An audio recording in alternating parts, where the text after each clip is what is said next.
Olá para você que assiste mais esse capítulo do GANS, o Grupo de Apoio Nacional a Pessoas com Zumbido, nosso trabalho voluntário pela PDIS. O tema de hoje interessa para todo mundo, não só com zumbido não.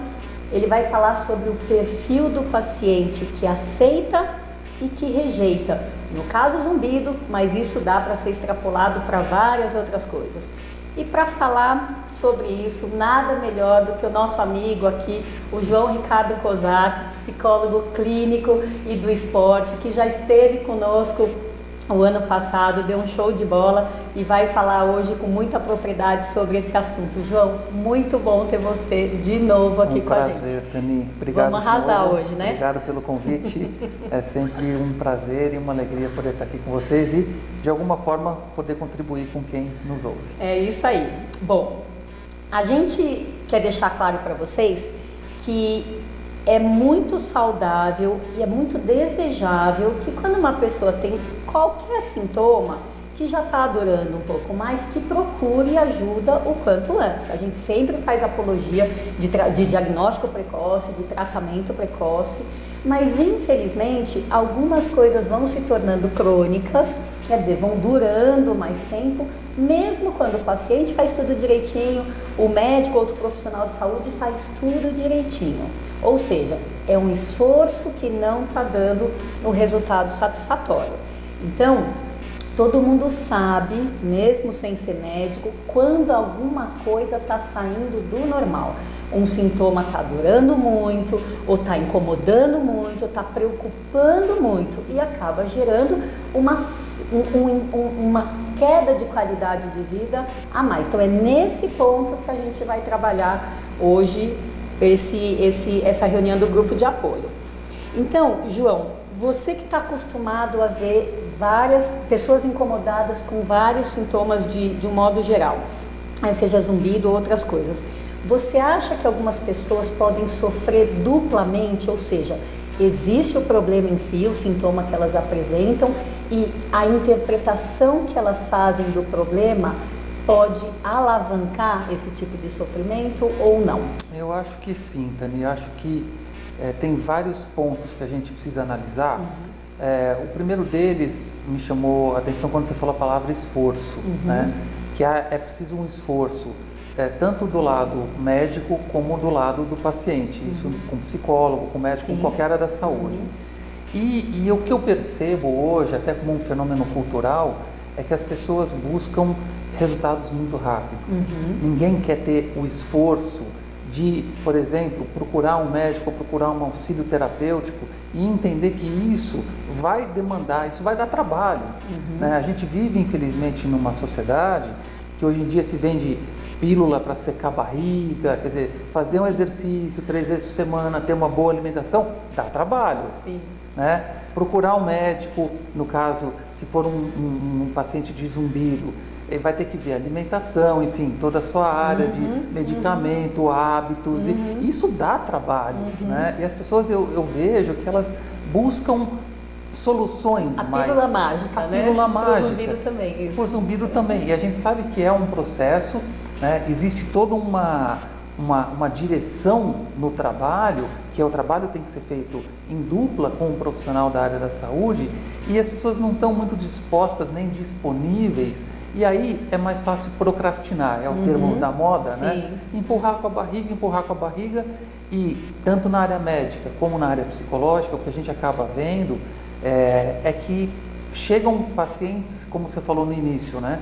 Que se nos primeiros sintomas tivesse procurado um apoio, certamente não teria crescido tanto e o sofrimento não teria sido tão prolongado. Agora, existe um conflito, e eu identifico isso no consultório, das pessoas quando buscam um apoio, elas realmente já trazem consigo o conflito de eu já devia ter vindo aqui há mais tempo. Então, isso me fez lembrar de quando eu estava no começo da medicina, eu pensava, acho que como a maioria ainda pensa, que bom, a pessoa tem um sintoma, vamos tirá-lo, vamos fazer desaparecer. É o sonho de consumo do médico, é o sonho de consumo do paciente. E talvez por eu ter escolhido lidar com coisas que infelizmente viram crônicas muitas vezes, a gente vai vendo que o buraco é bem mais embaixo, né? Quer dizer, existem sintomas que ninguém consegue tirar como a gente gostaria, muito menos de uma maneira rápida. Então hoje eu penso outras coisas, quer dizer, se é verdade que o corpo fala, que hoje, né, eu acho que o corpo tem uma sabedoria enorme na hora de soltar um sintoma. Por que o sintoma é no ouvido? Por que o sintoma é na barriga? Por que o sintoma é no coração? Né? Isso tem uma sabedoria por trás. Se o corpo fala, que mensagens ele pode estar passando? Quer dizer, o que a gente tem que entender melhor desse contexto do sintoma, ao invés de simplesmente tira fora esse negócio que está me incomodando? Faz sentido? Faz todo sentido, e a gente sabe que existe uma inter-relação na parte da bioenergia do corpo. Cada órgão tem ali a sua representação em termos psicológicos e emocionais, né? E a questão do zumbido, me parece que ele te convida a um olhar interno.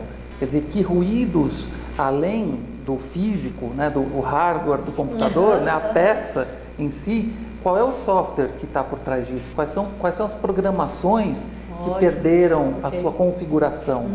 Né? Então, eu acredito que olhar para o caso, né, do zumbido em si, é entender que ruídos que a vida está te apresentando e que você precisa decifrar, porque às vezes podem ser músicas muito bonitas que estão tocando, mas elas estão desafinadas, elas perderam as suas notas pelo caminho, numa linguagem mais metafórica, algum processo emocional que a pessoa possa estar vivendo, ou mesmo um estresse no trabalho, numa relação afetiva. Viver em cidades grandes, a gente sabe que é complicado, as pessoas andam muito nervosas. Então, tem um conjunto de fatores existenciais que os pacientes que eu já pude ouvir a respeito do zumbido, da queixa do zumbido, normalmente trazem um sinal de representação da vida expressos no zumbido. Então, bacana. E outras pessoas com quem eu já tive a oportunidade de conversar dessa abordagem psicológica, eu vi opiniões do tipo assim, olha, a pessoa que está muito focada no zumbido, então o zumbido acaba sendo o limitador da qualidade de vida dela, poderia estar inconscientemente usando o sintoma como maneira de cortar o contato com outros problemas da vida, que ela teria que resolver, problemas talvez no casamento, problemas financeiros, problemas no trabalho, mas que não existe talvez a coragem, não sei se é esse o termo, e daí foca num sintoma que acaba levando para uma diminuição de qualidade de vida, como se fosse o centro, porque me apego nesse centro e não preciso ou não consigo olhar o resto. Faz sentido? Sim, e esse efetivamente é o próprio processo da procrastinação, né? Não é à toa que as queixas, pelo menos que eu escutei mais no consultório de zumbido, são noturnas, porque durante o dia você consegue procrastinar inclusive o sintoma, indo no mercado, trabalhando e cuidando dos filhos, não sei o quê. A hora que você apaga a luz, deita para dormir, né? Então acho que essa questão da sintomatologia, ela é muito rica em termos de conteúdo e sim, né, respondendo a sua questão, eu acredito que exista uma manobra, né, da pessoa através do sintoma para de alguma forma fechar um portão de uma residência que está atrás desse portão, que ela precisa ser olhada. Mas se você fica só na entrada, você não consegue ter o acesso mais profundo. Efetivamente, seria o caso do sintoma. Se você fica preso ao sintoma, você não consegue enxergar as causas. Então, o sintoma ele pode ser muito importante enquanto uma porta de acesso a um universo, mas não deve se limitar única e exclusivamente a esse acesso. Tem que entrar no universo também. Não, excelente. E eu estava aqui pensando em outra coisa. Eu, com uma outra psicóloga que eu admiro bastante também, eu aprendi a respeitar o valor das palavras. Quer dizer, quando um paciente conta a história do jeitinho dele, ele está escolhendo determinadas palavras, pode ser por hábito, por conhecer, por cultura, tal, mas aquelas palavras elas já trazem muita carga, muita informação do paciente. Então hoje eu gosto muito de observar como o paciente se expressa em relação ao zumbido, né? Então, não sei se isso é verdade ou não, estou colocando isso, mas assim, o que você pensaria de uma pessoa que quer melhorar do zumbido, está bastante incomodada, focada nele, e ela fala assim, ó, eu não nasci com isso, por isso eu quero que ele suma. Ou alguém que fale assim, eu não me sinto uma pessoa normal tendo zumbido, porque a maioria de quem eu conheço não tem. E eu não sei o quanto isso te passa, a sensação que me passa, de, olha, eu estou rejeitando isso. Não é só eu não gosto, porque ninguém gosta de ter zumbido, eu imagino, né? Mas assim, me parece uma rejeição, porque com isso eu não me sinto normal, isso aqui não estava aqui, então tem que desaparecer, como se qualquer ruga do rosto tivesse que desaparecer, qualquer mancha tivesse que desaparecer. O tempo inteiro eu rejeito a chegada disso. E aí, Dani, a gente passa do sintoma para falar do diagnóstico, né? Que eu acho que também é uma coisa muito importante e muito difícil, né? Para nós, profissionais da saúde, e para as pessoas que vão trabalhar conosco. Existe uma questão, e eu procuro muito na psicologia obedecer à questão da transitoriedade, né? Então, às vezes chega uma pessoa e fala assim, eu fui no médico, ele disse que eu tenho. Eu falo, não, espera um pouco, você nem me fala o que você tem, você não tem nada. Me fala, me conte o que exatamente, com o que você está. Porque a questão de você se identificar com o diagnóstico é tenebroso. Fala assim, eu tenho zumbido. Não, espera um pouco, como você tem zumbido? Você está com zumbido, né? Eu acho que, por isso que eu acho fantástico quando você diz, eu fico atenta como a pessoa me diz, porque na verdade você vê se a pessoa entende que aquilo é um processo ou se ela está fadada a viver com aquilo. Muito disso tudo já é da decisão pessoal. Perfeito. E o que está me levando para uma linha paralela que diz assim, a pessoa que fica falando muito o meu zumbido, o meu zumbido, o meu zumbido, ela está na verdade apegada. Ela está se apropriando. Né? E a ideia é ela desapegar esse zumbido, né? O zumbido, e não o meu. Né? Eu acho que tem toda uma questão, é claro, em alguns casos o diagnóstico ele pode ser libertador, né? Dependendo da forma como a gente passa esse diagnóstico, oferecendo todos os caminhos de intervenção. Acho que isso na parte médica é mais tranquilo, na parte psicológica ele é um pouco mais delicado, por se tratar de uma ciência mais subjetiva, né? Você tem um paciente que chega e fala assim, eu tenho síndrome do pânico, e aí você vai ver a pessoa não tem, mas eventualmente ela sofre com o distúrbio do pânico.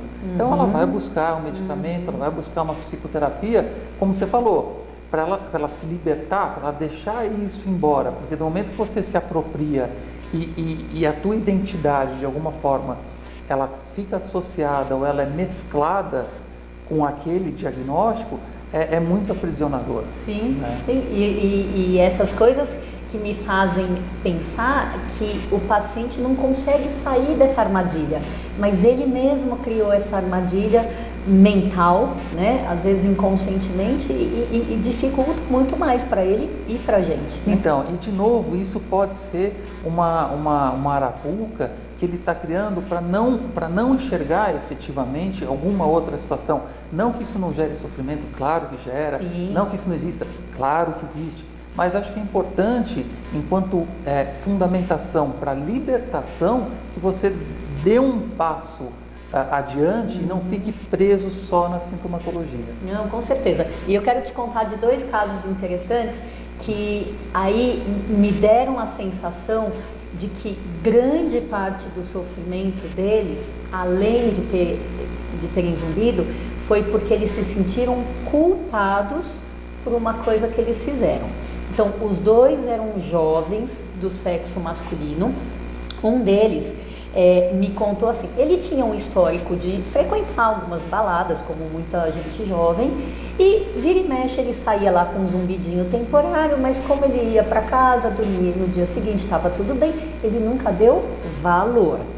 Até uma determinada balada que ele foi, saiu com o mesmo zumbido de sempre, só que no dia seguinte não tinha desaparecido, no outro dia também não, e pronto, instalou-se o desespero, porque o quadro mudou, mas acima de tudo, porque depois que ele foi no primeiro otorrino, e que tentou um tratamento medicamentoso e não deu certo, ele se desesperou. Então, eu não sei o quanto era para se desesperar, no sentido de ser um sintoma que já conhecia, com um caráter temporário, que isso aqui vai sair, até a hora que transformou num negócio, gente, isso não vai ter cura pela opinião que ele ouviu do outro profissional. O que eu fiz comigo mesmo? Por que eu fui naquela balada? Né? Então, isso virou o principal problema dele. E o outro paciente que estava tomando um banho de esguicho no jardim, e ele resolveu lavar o ouvido com a mangueira. Só que a pressão da mangueira entrando com a água no ouvido rompeu o tímpano. Ele fez uma cirurgia de perfuração do tímpano, que teve sucesso, mas o zumbido nunca mais saiu. Então, outro que se voltou, por que eu fui fazer aquela bobagem com o meu ouvido? Então, são dois casos que me marcaram muito, porque a culpa, o arrependimento por ter se envolvido numa situação sem saber, né, que poderia ter esse risco, mas tendo gerado esse risco, foi devastadora para os dois. A questão da culpa, a gente vive numa sociedade, numa cultura que exige muito da nossa perfeição. A gente tem que ser perfeito em tudo que a gente faz, da hora que a gente acorda até a hora que a gente vai dormir, né? E de repente você vai numa balada e a balada vira um bode expiatório, né? Para alguma coisa que você vai ter que conviver, sabe Deus por quanto tempo. Assim como a pessoa da mangueira que perfurou o tímpano, acontece, foi um acidente, sim, foi um erro. Eu acho que aí traz talvez outras culpas que estão sendo projetadas nessas duas situações. Mais especificamente, eu acho que na questão da balada, por que é que eu tinha que ir na balada, o que eu tinha que fazer lá, e agora como é que eu vou fazer com isso? Eu estou condenado, quer dizer, é tudo eu estou, não tem mais, é uma coisa sempre muito fechada, e a culpa, ela limita também a questão da libertação e a possibilidade de você compreender, dar significado. É fundamental que o processo de significação de um sintoma ou de uma ação seja bem compreendido pelo paciente, porque se ele não compreender e não souber que nome tem aquilo, olha, você está sentindo culpa, é importante que você saiba o porquê que essa culpa veio, para ele poder dialogar com aquela emoção, para ele poder dialogar com aquela sensação, porque enquanto fica alguma coisa, um inimigo oculto, né, que a ponta do iceberg desse inimigo se chama culpa, mas todo o resto é um inimigo oculto e desconhecido, o sofrimento tende a ser muito maior. Não, sem dúvida. Bom, pessoal, eu espero que esteja ficando claro aí para vocês, né? Ninguém está falando aqui que a ideia é aceitar o zumbido de livre, espontânea vontade, casar com ele e não fazer nada. Nada disso. A ideia sempre é ter uma busca ativa mesmo. Mas o que a gente vê, justamente porque algumas pessoas sofrem demais, gente, mas demais além da conta, é que a briga com a presença do zumbido, enquanto você rejeita, você fica brigando com ele o dia inteiro, você não para de pensar nele o dia inteiro. E aí sim a qualidade de vida vai embora, né? Então acho que entender o sintoma, entender o perfil, né? Entender o perfil de cada pessoa também faz muita diferença, não é? Essa ideia que a gente possa deixar os profissionais de saúde fazerem as estratégias de tratamento sem que o paciente fique brigando todos os dias, monitorando todos os dias, se ele aumentou, se ele diminuiu, se ele foi para a esquerda, para a direita, se ele está um chiado, se ele está um apito. Então isso me parece, essa briga constante com o sintoma, me parece um foco absolutamente desnecessário e contraprodutivo e desgastante. Muito desgastante. Eu tenho percebido na prática clínica, Tani, a pessoa fica se olhando, procurando, sabe? Meio, parece o cachorro que fica dando a voltinha e sabe, procurando as coisas, se escarafunchando, sabe? Agora eu escutei mais, escutei menos, agora aqui doeu mais, agora está doendo aqui. Quer dizer, o corpo humano ele é dinâmico, ele tem pequenas dores, ele tem pequenas expressões, ele tem, enfim, ele tem a sua forma de existir, né? Agora, se a gente fica muito preso a essas expressões, a gente deixa de viver. Quer dizer, existência, o existir, o prefixo ex significa para fora, né? Existência, né? Você precisa ver para fora. Se você fica muito embodocado, agora doeu, agora está pitando, agora é chaminé, agora é trem, agora é Maria Fumaça, olha, apareceu aqui um motor 5 cilindros. Não dá, você fica louco. E isso não só com zumbido, mas com qualquer coisa. Com certeza. Estou mais triste, agora estou feliz. Quer dizer, ninguém consegue essa ausculta o tempo todo, e nem deve, porque isso aprisiona e deixa o indivíduo muito refém, né, dessa emoção que certamente ela promove um sofrimento muito grande. Com certeza. E tem outra coisa que as pessoas esquecem com frequência, é que o corpo humano é uma máquina maravilhosa. Ela tem uma tendência de voltar à homeostase, com um monte de coisa errada que a gente faz, né? Ela tem a tendência de voltar ao equilíbrio, que é uma tendência natural. Então, realmente, os sintomas aparecem quando a gente rompeu demais aquela elasticidade que o corpo tem. E mesmo assim, existe uma tendência de autorrecuperação, né? Então, às vezes, se a gente não ficasse monitorando tanto, talvez as coisas fluíssem de uma maneira melhor. Eu acho que, e ainda assim, voltando à questão que a gente estava falando do procrastinar, a busca, né, pela ajuda e conviver muito com os sintomas, né, você de alguma forma acaba não só gerando quadros de depressão, como eu já recebi, como você acaba perdendo as rédeas da sua vida, você acaba perdendo a forma como você pode monitorar os processos de vivência pessoal. Quer dizer, por que não procurar ajuda?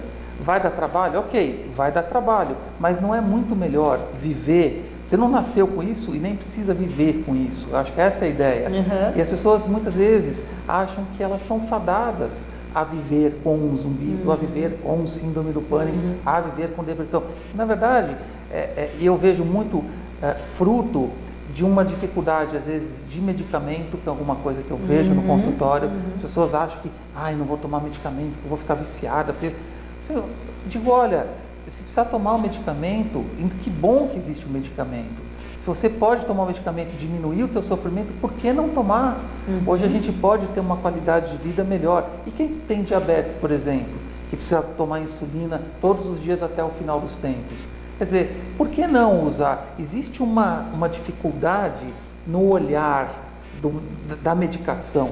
Eu não sei se Sim, não, com certeza. Eu acho que até já puxaria o gancho para essa questão de falar de aceitação e de rejeição do tratamento, né? Porque a gente estava falando aqui de aceitação e rejeição do sintoma e do diagnóstico, mas existe todo esse perfil transferido para o tratamento.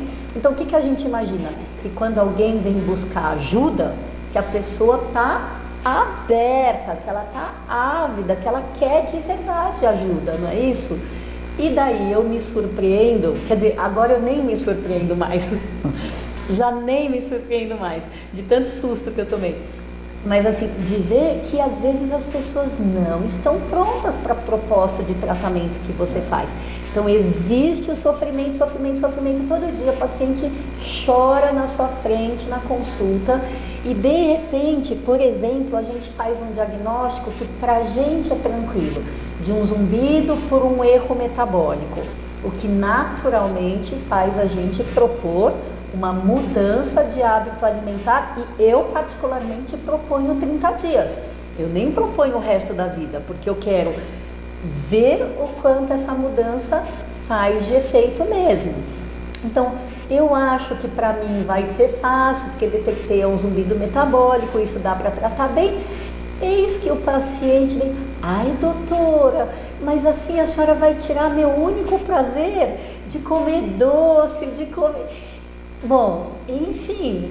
São escolhas, né? Não é? São escolhas, são negociações. Então, por mais que exista o sofrimento, existe a rejeição ao tratamento de um jeito que não é o conveniente para o paciente, por mais que possa ser o plano A pela medicina.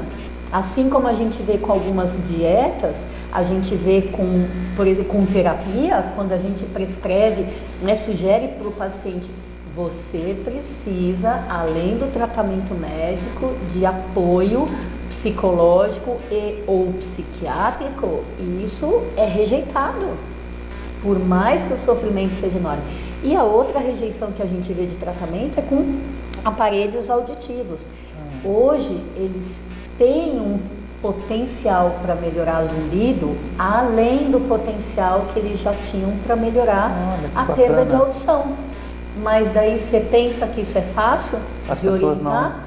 Não, por quê? Rejeita, porque parece coisa de idoso, parece que vai parecer que é surdo. Quer dizer, existe uma valorização X dentro desse contexto que, apesar do sofrimento, a pessoa está fechada, ela rejeita as formas de tratamento, né? É preconceito, na verdade, e essa questão do aparelho me parece muito uma representação social, né? Quer dizer, se eu usar o aparelho eu vou ficar mais velho, ou isso é coisa do meu bisavô, quer dizer, tem toda uma construção de imagens que só dificulta ainda mais a qualidade de vida, né? Quer dizer, acho que as pessoas que conseguem, a gente estava falando de procrastinar no começo, acho que isso também é mais um pezinho em cima dessa engrenagem da procrastinação, que as pessoas falam assim, e se eu precisar usar um aparelho? Ótimo, use, vai ter uma qualidade de vida melhor. Qual é o problema? Eu tenho uma dificuldade com que as pessoas vão falar. Poxa, então por que não fazer um processo terapêutico para você poder se adaptar até em relação a isso, a se preocupar um pouquinho mais com o seu bem-estar e menos com o que as outras pessoas vão falar. Se você começa a desmembrar e começa a falar de alimentação e procurar também uma nutricionista, é claro que isso vai demandar esforço, vai demandar trabalho. Se você come chocolate todo dia e tem zumbido, você vai ter que parar de comer chocolate, se tiver alguma relação orgânica. E isso vai ter que tomar 6 cafés, vai tomar 2. Quer dizer, mas e assim, vale a pena pela qualidade de vida? Eu acho que isso que a pessoa tem que olhar intimamente e se questionar. Eu estou realmente disposta a abrir mão para uma qualidade de vida? A pessoa que fuma, chega uma hora que ela vai ter que parar de fumar, ou o cigarro vai parar ela em algum momento. Né? Então, você está realmente preparado para parar de fumar? Quem realmente está preparado para parar de fumar, para de fumar. Quem realmente está preparado para tratar o zumbido, vai em frente no tratamento, assim como aquele que precisa perder 10 ou 20 quilos e está preparado intimamente, de verdade, a pessoa vai lá e ela entende que aquele sacrifício, inclusive, vai dar um gosto mais saboroso na vitória da qualidade de vida. Não, com certeza.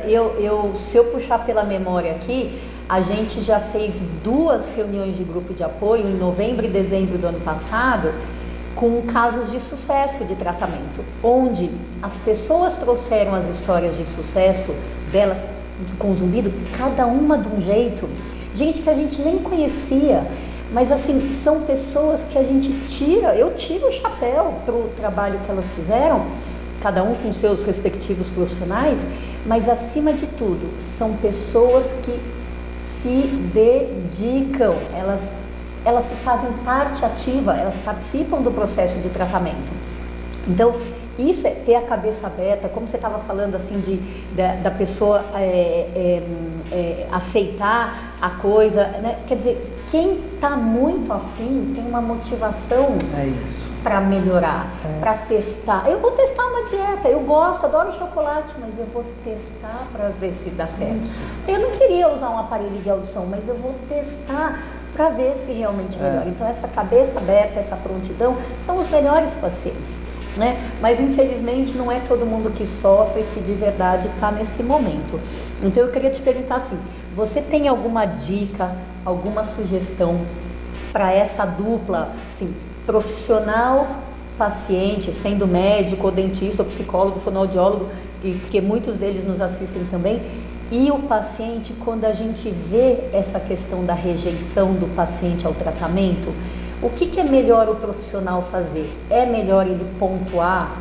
Veja bem, perceba, você não está no seu melhor momento para aceitar isso, ou é melhor a gente ficar na nossa e a gente mesmo entender que cada um tem o seu momento e esperar o paciente entrar na aceitação melhor? O que você sugeriria para os dois lados? Olha, Tânia, em primeiro lugar, eu acho que tem que ter um caráter de humanidade no tratamento. Acho que esse é uma coisa que facilita muito todo o processo, né? E quando eu digo ter o caráter da humanidade em todo o corpo clínico, todos os profissionais, eu quero dizer que assim, esse processo de humanização do paciente passa também pela possibilidade de você saber como falar com ele, você ter o feeling, você ter um bom senso de poder ver, bom, essa pessoa está fechada, se eu disser A, B ou C, ela vai se fechar ainda mais, ou essa pessoa realmente é um paciente. A gente percebe quando chega um paciente de verdade, né? O paciente que tem paciência, né? O paciente que está lá pedindo ajuda e querendo totalmente sem reservas diante de você. Então, para esses pacientes, seja o dentista, a fono, enfim, a fisioterapia, a nutrição, eu acho que sempre uma palavra bem colocada num recipiente que está aberto e disponível, você tende a abri-lo cada vez mais. Agora, uma palavra, às vezes, que a gente tem aí a intenção de auxiliar na abertura num recipiente muito fechado, a gente corre o risco de fechá-lo ainda mais. Então, acho que vai muito desse processo de olhar para além do sintoma, olhar quem está ali trazendo o sintoma. Acho que do momento que você humaniza a patologia, né, o diagnóstico, o sintoma, você tem muito mais chance dessa pessoa se sensibilizar, né, com a sua atitude, com o seu processo, que você está ali convidando a pessoa, e ela vai estar mais apta e mais aberta para poder fazer essa parceria de trabalho. Isso não deixa de ser uma parceria. Né? Com certeza, com certeza. E toda parceria ganha-ganha funciona melhor, né? Exato. Então, se o paciente aceitar um pouco melhor, ou pelo menos ele der a chance, né? Vamos ver o que acontece, né? Seja com a dieta, com medicamento, com teste com aparelho de audição, com qualquer outra coisa. Se der a chance de passar pela experiência, às vezes as pessoas se surpreendem, a parceria fica melhor, o paciente melhora, o médico adora quando o paciente melhora. Então, sempre fica uma coisa mais gostosa, né? Mas eu acho que alguém tem que começar quebrando a resistência quando existe muita rejeição. Pois e muitas vezes, quando chega esse paciente, ele chega, como a gente disse no início do papo, né? Quando ele chega já num nível, muitos deles, quando nos procuram, eles já estão num nível muito avançado de sintomatologia, tanto psicológica como física. Então, muitas vezes eles chegam com uma carga emocional, um depósito de expectativas que a gente vai conseguir, pelo amor de Deus, resolver isso muito rápido. Então, aí eles vão ter que aprender, inclusive o processo do tratamento, ele é muito pedagógico, se a pessoa estiver aberta a entender e a aprender com o processo da cura. O processo da cura é extremamente libertador, em todos os passos, em tudo aquilo que você tem que abrir mão, em tudo aquilo que você tem que ter uma nova rotina de vida, tem que ter aprimorar o seu autoconhecimento, aprender a escutar e auscultar de uma forma, de uma medida razoável e equilibrada, os sinais que o seu corpo vem dando, os sinais dos seus pensamentos, os sinais das suas energias. Acho que tudo isso faz parte, e é essa pessoa que chega até nós, e não simplesmente um sintoma. Sim, e no fim a gente tem que ajudar a juntar uns caquinhos, não é isso? Tudo, um pouquinho de cada lado. Então é isso, João, adorei, brigadíssima pelas dicas. Eu queria muito que você deixasse seu contato aí para as pessoas que quiserem te contactar. Tá legal. Bom, eu queria antes deixar uma dica de um livro, que já é um livro mais ou menos antigo, mas que eu estou relendo agora e está me trazendo um impacto muito positivo. Ótimo. Chamado O Efeito da Sombra, do Deepak Chopra, é um filósofo, teólogo, e ele fala desse outro ladinho que às vezes a gente tende a não olhar, e ao não olhá-lo ele fica mais forte. Okay. Então, como é importante a gente olhar os nossos lados, porque nem todo mundo é só bonzinho, nem todo mundo é só malzinho. Claro. Então, acho que é interessante. Fica a dica, né, do Efeito da Sombra. É um livro de uma capa branca com uma mão preta, bem bonito. E em relação aos meus contatos, eu deixo meu contato direto no meu celular, São Paulo 11 98457 7347. E o meu e-mail é joãoricardo.psi, de psicólogo, joãoricardopsi@uol.com.br. Obrigado a todos, obrigado, Tani, pelo convite. É sempre um prazer e uma alegria. Que bom. Obrigadão. Se eu te convidar de novo, você vem? Com certeza, correndo. Testemunhas, hein? Eu volto. Então tá bom. Pessoal, é isso aí. A gente se encontra mês que vem. Obrigada pela participação de vocês. Espero que vocês tenham gostado. Tchau, tchau.